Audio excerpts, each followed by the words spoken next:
welcome to our Universal Peace Federation program today. My name is Ray Lapalkin. Today I wanted to do a little overview of the Universal Peace Federation first, and then a couple of months ago we had the World Summit in Seoul, South Korea, where we had over 2,500 people internationally came, plus close to 3,000 from Korea, so over 5,000 people came to this World Summit. And we wanted to show you a little video on the highlights of that. There are three principles of the Universal Peace Federation. The first one is interdependence. In other words, as a world community, we really need to be interdependent upon one another. It's just the same as a family, you know. A mother, father, husband, wife, and the children are all interdependent upon one another for the success of the family. And likewise, nations should be interdependent or need to be interdependent upon one another for the success of the whole world community. So interdependence is one of the key foundations for Universal Peace Federation. Another is mutual prosperity. And this is perhaps a little bit more of an economic theme. So in other words, we need to be prosperous. Each country needs to be prosperous, but not at the expense of another country.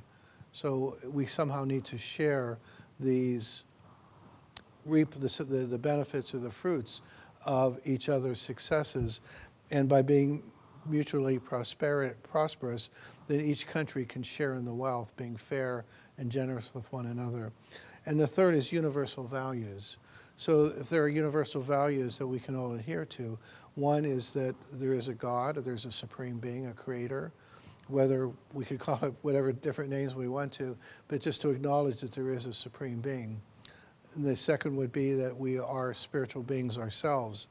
And there are universal values that we would all adhere to or believe in. One could be the family. In other words, to have a mother, a father, and the children.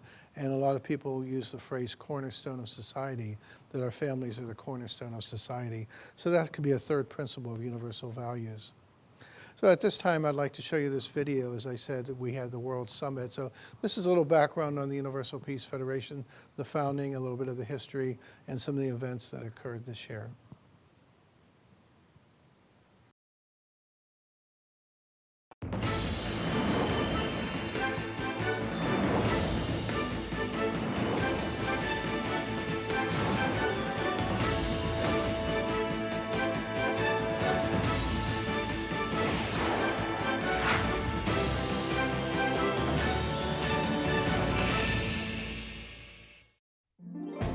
Hello dear members, and welcome to a new edition of HTA Global News. 6 major organizations laid the groundwork for the recent 2020 World Summit. These include the ISCP, the Association of Parliamentarians for Peace, the Interreligious Association for Peace, and the Association of Intellectual Economics and Media for Peace. These organizations have established themselves as pillars of the Great March of Hope towards the establishment of a heavily unified world by 2027. In this edition of HTA Global News, we will present to you the first organization that has been created among those we have just mentioned. It is the International Association of Parliamentarians for Peace, IAPP, a new forum for international cooperation bringing together elected representatives and legislators from all over the world.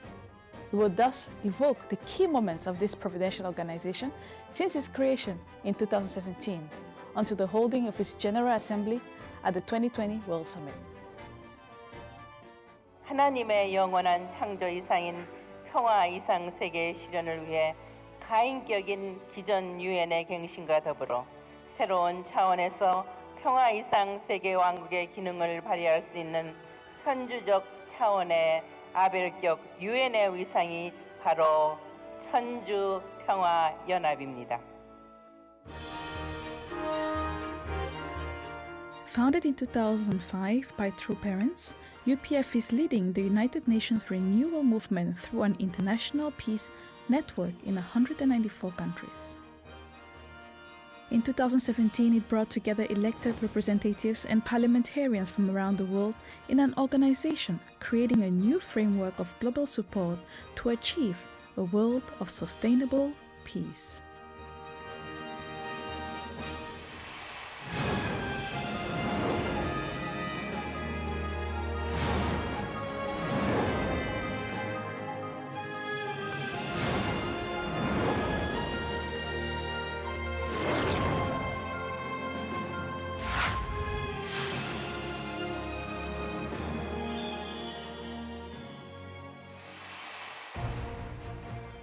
True Mother made it clear that the elected representatives of the people and parliamentarians of the world must unite and continue the able-type UN mission.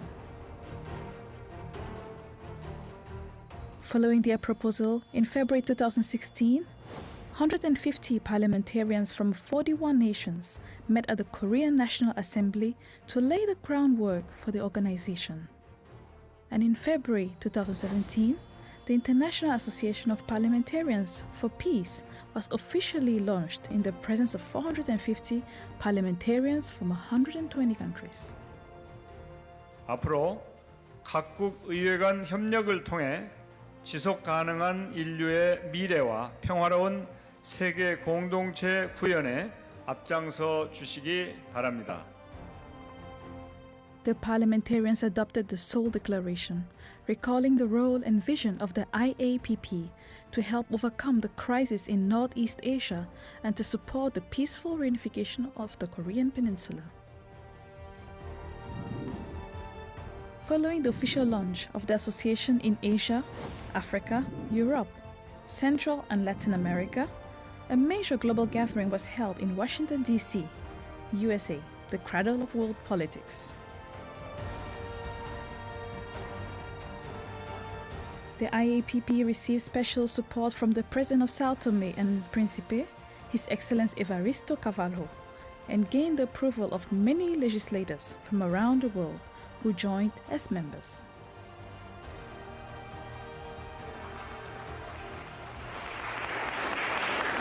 Dr. Moon is truly an amazing woman, one that I deeply respect. She's a champion of peace and someone who I hope will have a lasting impact for years to come. We are immensely fortunate to have her with us this evening. On that basis, nearly 450 legislators from 70 countries met in Seoul in February 2018 and adopted the Declaration of Peace in Northeast Asia, urging the international community to resolve the nuclear crisis and strengthen peace on the Korean Peninsula. At the IAPP's General Assembly in 2019, several former and current head of states and governments and nearly 600 parliamentarians from around the world gathered together. They adopted the IAPP resolution promoting the advent of a heavily unified Korea, thereby attracting the attention of the international community.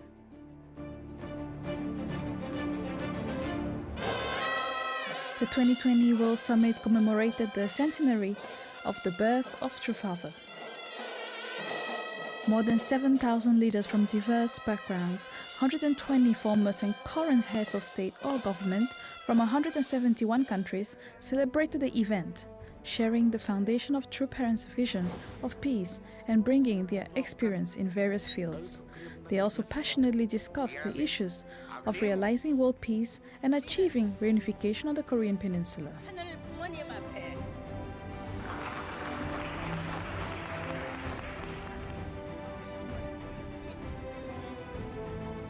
120 speakers of parliaments and 500 legislators from 100 countries met irrespective of their national interests, ethnic or religious views, and convened this IAPP General Assembly, during which they made proposals for peace in Northeast Asia. 한반도에서는 냉전이 지속되고 있습니다. 한반도에 평화가 실현되려면 전 세계의 관심과 지지가 필요합니다. 전 세계의 정상과 지도자들께서 함께 힘을 모아 주신다면 한반도 평화를 여는 소중한 동력이 될 것이라고 저는 굳게 믿습니다. In order to realize the world of peace ideal, it is necessary to have a place of discussion where leaders and experts from all fields, including politics, finance, religion, society, culture, and art, can work together, resolve the problems of international conflicts and hostilities. the former Vice President of Nepal, Paramanand Cha, through an inspiring and moving speech, expressed his best wishes for the IAPP.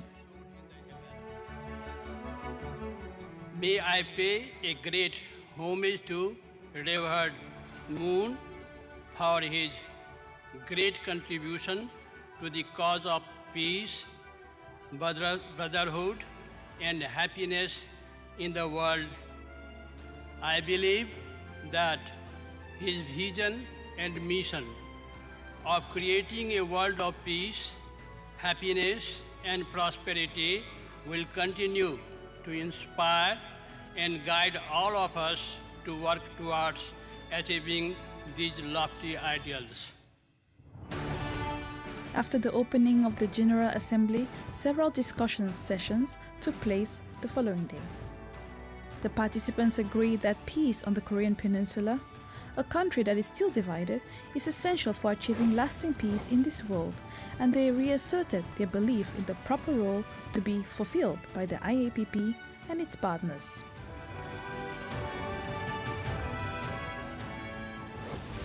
We parliamentarians, through the International Association of Parliamentarians for Peace, IAPP, can play an important role in international peace-building activity through our direct participation in the international bodies. And why is the Universal Peace Federation successful when other organisations are failing? First of all, because it gains its inspiration from God, and because it works to create one family under God. The proposal to create an international peace park in the demilitarized zone, based on the vision of peace initiatives of true parents, was widely conveyed by parliamentarians to their respective media and communities, constituting an important step towards a peaceful future on the Korean Peninsula, but also in the world.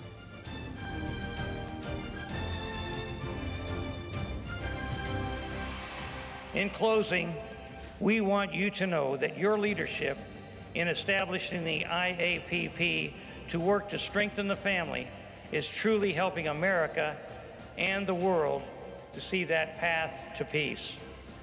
Thank you for never giving up on peace. Mother Moon, we will stand with you as you walk the path of love for all humanity. Today, the IAPP stands out as a major UPF organization.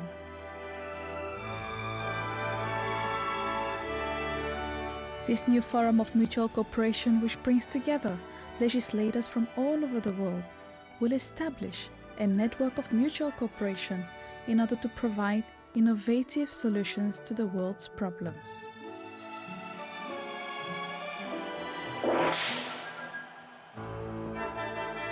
Interdependence, mutual prosperity, and universal values should be at the center of a peaceful world, and this is the mission that the IAPP strives to accomplish. Well, I hope you enjoyed that short video. As you can see, there was quite a lot of international participation at this World Summit. And as always, please get in touch with me if you'd like to participate in the future. We have programs here locally in Pittsburgh, Washington, D.C., throughout America, and of course, as you just saw, internationally. I wanted to spend a few moments and go over our brochure of the Universal Peace Federation. Universal Peace Federation and its global network of ambassadors for peace affirm and apply universal spiritual values to the task of resolving conflict and reconciling the divided human family. Some of the core values: we are one human family created by God. The highest achievements of men and women are rooted in spiritual and moral development. The family is the school of love and peace. Peace comes through dialogue, cooperation, and principled action. Service to others is the foundation of a good society. So service to others, or living for the sake of others. Interdependence, mutual prosperity, and universal values.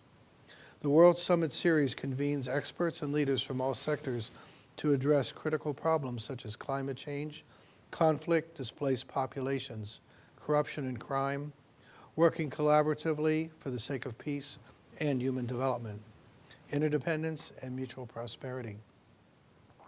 So there are a number of different organizations and awards within the Universal Peace Federation. We give awards, the Leadership and Good Governance Awards, leaders in government and religion who exemplify the highest ideals of good governance, accountability, respect for human dignity, honesty, and service are honored with UPF's Leadership and Good Governance Award. And there's the International Summit Council for Peace. It's an international network of current and former heads of state and government who, through dialogue and collaboration, explore solutions and offer recommendations to address the world's critical problems, including climate change, environmental issues, conflicts, poverty, war, corruption, and the family breakdown. Another organization within UPF, International Media Association for Peace. And at this World Summit, there were conferences held for each of these subdivisions as well. The International Media Association for Peace is an association of media professionals. It's a global network of media who work together for the achievement of a world of lasting and sustainable peace. The International Association of Parliamentarians for Peace, and that's primarily what you saw in the video just now. Parliamentarians from around the world offer their insight on the value of increased cooperation and collaboration in the search for innovative solutions to some of the critical issues that we face on local, national, regional, and global levels, from climate change to the rise of extremist ideologies to humanitarian disasters and conflict. And another is International Association for Peace and Economic Development. Business leaders have the opportunity and responsibility to work in collaboration with other sectors of society to make the world a better place, addressing its most significant challenges and promoting world peace, long-term mutual prosperity, and truly sustainable development. IAED believes we are all truly connected and that a prosperous, peaceful world must be based upon a moral core of universal values. Another is the Interreligious Association for Peace and Development. Due to their moral authority and emphasis on human rights based on the principle that we are one family created by God, religious leaders can help rebuild divided societies and assist in humanitarian services for the alleviation of hunger, disease, and trauma due to natural and man-made disasters. And another one, International Association for Academicians for Peace. It represents a new global interdisciplinary academic initiative aimed at contributing to the realization of a world of lasting peace by building a professional network for academics to foster a world of peace based on the ideals of interdependence, mutual prosperity, and universal values. We also give a Sunhawk Peace Prize. There's an Office for Family and Management. We have Peace Road activities, trying to connect the world through highways, bridges, and tunnels. So as you can see, many activities of the Universal Peace Federation. I'm sure you can fit into one of those categories. So whether you have a religious background, an academic background, a business background, a social service, political background, and please get in touch with me. My information is up there. We could talk about some of the ideals and principles of the Universal Peace Federation. And as always, I always like to offer our founder's autobiography, Reverend Sun Myung Moon, as a peace-loving global citizen. It's complimentary. If you'd like a copy, please get in touch with me. So again, thank you for joining us today. It's appreciated.